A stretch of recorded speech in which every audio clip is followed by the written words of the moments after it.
Hi everyone, I'm General Manager Kirk Hudson. Today we're talking all things fish with a couple of our senior fisheries biologists. Catherine, we're going to start with you and tell us a little bit about what you do as a senior fisheries biologist and also about this facility. Yeah, so this facility is the Chelan Falls acclimation facility, and we acclimate summer Chinook here.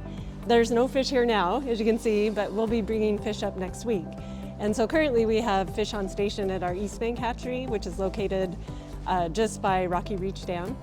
And that's our mothership hatchery where we collect our summer Chinook broodstock here in the river, and then we bring them back to the hatchery, and we just completed spawning, and we fertilize the eggs, and we incubate the eggs, rear them up to pre-smolt size, bring them up here to the Chelan Falls acclimation facility next week in November.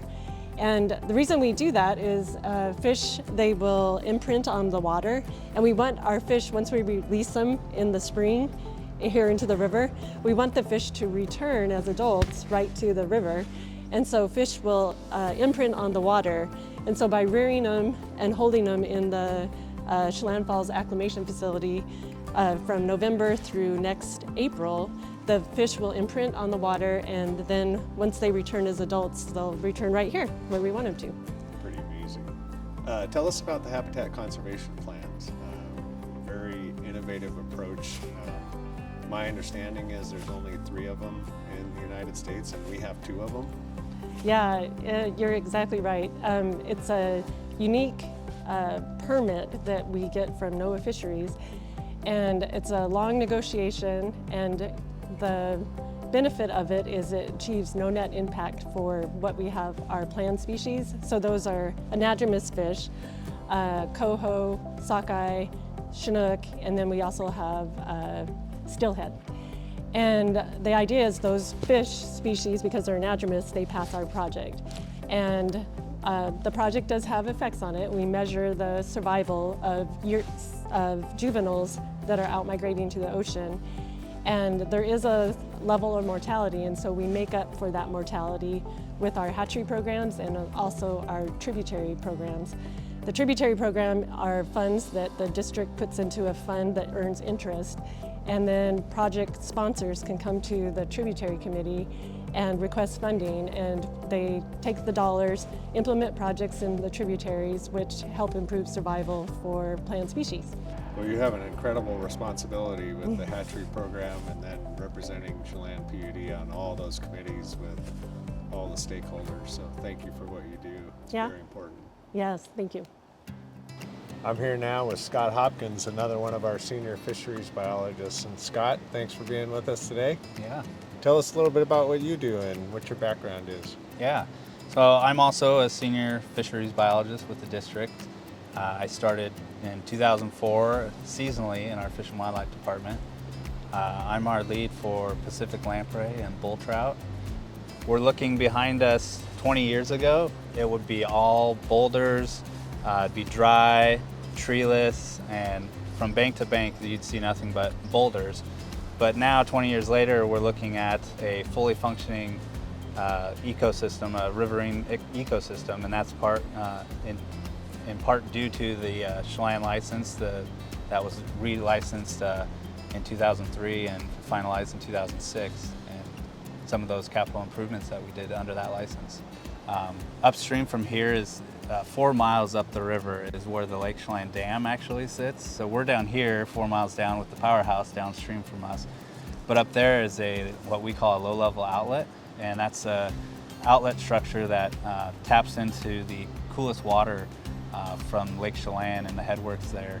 It was a pre-existing 17-foot penstock that was built originally into the dam, and we were able to utilize that to meet minimum flow requirements for the Chelan River, which was part of that relicensing process. And that flow comes down the Chelan River through all 3 reaches of the upper Chelan River and comes out here. And then to our left is the conveyance canal.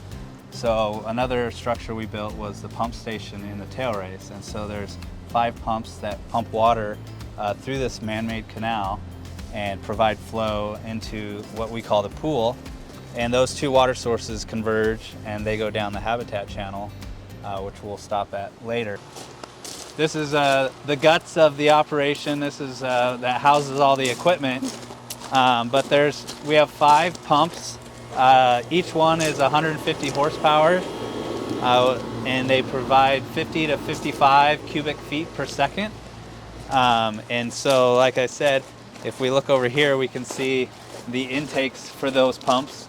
They're located down in the tail race. So there's 5 of these pumps intakes, and each pump again provides 50 CFS. So to meet our requirement, we only utilize 4 of those pumps. So at any given moment during spawning season, we use 4 pumps. So if we come over here, this is where those pumps come out. So that water then comes over to this man-made canal. It's the lazy river of the whole project. So 4 of the pumps are running. The water comes out here, and then there's a slight gradient to the top of the habitat channel. And so this water will all come out to the top of the habitat channel, and then it goes down through the channel to provide that flow for spawning fish that are returning to the channel. This is just really creative engineering. They did this so that we can actually generate with that water, and then it's only a quarter mile to pump it here. So it's actually way better financially, and the feasibility to do this was there, and that opportunity was negotiated in the settlement agreement. So yeah, we just pump it over. Yeah, there wouldn't be any need for all that water in the upper region. Yep, so, yep, exactly. Yeah, pretty innovative. That's fantastic. So there's fish out here right now? Yep, yeah, so some of the features here that we're looking at, there's fish right out here spawning. The sun's a little bright, but maybe we'll see it at the next spot. But some of these big boulders over here, these are hydraulic control structure. They help dissipate some of the energy of the flow events, and they redirect it over into what we call the overflow channel. So you can see a little bit of water flowing over the concrete sill over there. And then downstream of us is what we all call Noah's Ark. It's just a log structure that protects the habitat channel. It's the same thing as the boulders. It dissipates that energy. And what happens is a lot of the substrate that gets eroded in the upper channel or the upper river, it falls out and accumulates here. And so every couple years we'll get an excavator in here, and we'll actually pull out gravels and sediment and substrate from this area to make sure it's still functioning the way it's designed to, which is one of the requirements. But then we're able to reuse that material because it's the perfect spawning size. It's just golf ball size. And we redistribute that into the habitat channel, and then we get to see the fish use those cobbles and stones for spawning. Wow. Yeah. So I think we'll get more into that when we get down in the habitat channel, because we'll actually see some of those fish. All right, looking forward to that. Yeah. All right, we're here at the habitat channel, and we're actually in the water, so pretty cool. So Catherine, I understand this is where your job and Scott's job kind of come together, so maybe we can just start with the aspect that you're involved in right here in the habitat channel.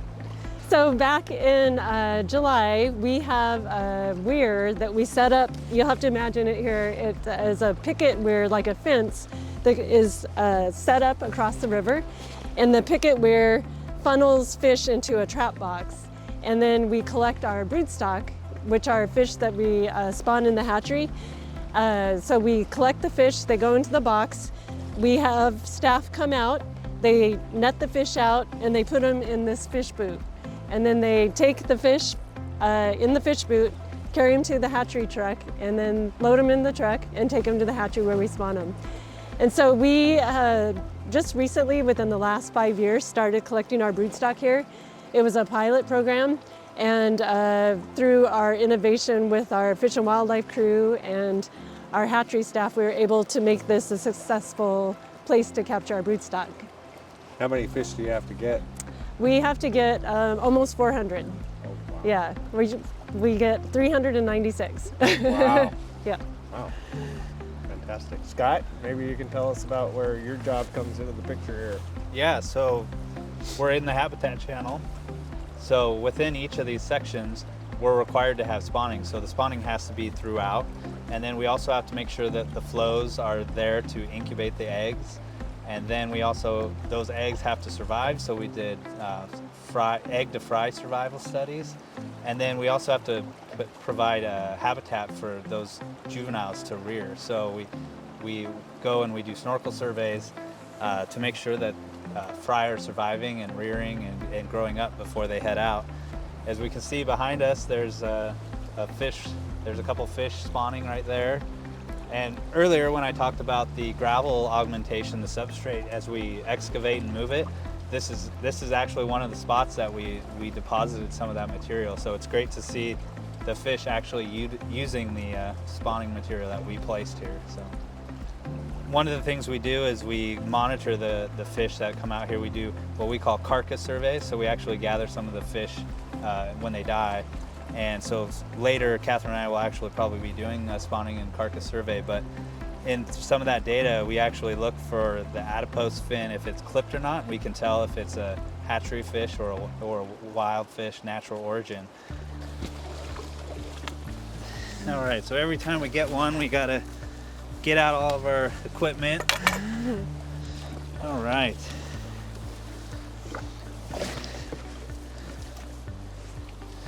So one of the first things we do is GPS. So we get a GPS location. So Catherine did that and she'll record that. Then we're gonna check it for a pit tag. So we have a pit tag reader, and the pit tags are the little things that you put in your pets, but we also put them in a proportion of the fish that are at the hatchery. So they're usually in the stomach, in the cavity around there. So you can see it says searching. So no pit tag found, so it didn't have a pit tag. So then we take a fork length, so 82, and then we take a POH, a post-orbital measurement, 65. Then we check to see how many eggs she has, so to see if she's spawned out or not spawned out. This is where it gets so you stinky. can see the eggs, eggs coming out. Yeah. Yep. So this female, she'll have 2 skeins, and so then we'll check for a CWT, which is a coated wire tag, and those are put in usually in the snout, and each coated wire tag has a 6-digit number on it, which tells you which hatchery it's from. But even within a hatchery, if they want to keep track of fish that were in a circular pond versus a raceway, they can have different coated wire tags, so they know if more fish are returning from the circular ponds than the raceway. So, so we'll turn this on. It's just a metal detector, and so it's picking up that coated wire tag. So, so then the last thing we do is we take scales, which we can. We take 4 scales off each side, or off one side of a fish, and then that goes with the data we're collecting. And so scales can tell if they were hatchery fish or natural origin fish or wild fish, just based on the scale pattern. And then the other thing we use the scales for are to age the fish. And so just like a tree, how you can count the rings of a tree, with the scales, you can count the rings of the scales and determine how old the fish are. Wow. We always cut the tail off so that the next surveyor, if it's someone else, will know that that's fish been worked up already. Wow. And that's it. Pretty incredible. Well, I want to thank both of you for what you do. This is one of our core values is stewardship, and you are actually demonstrating amazing stewardship.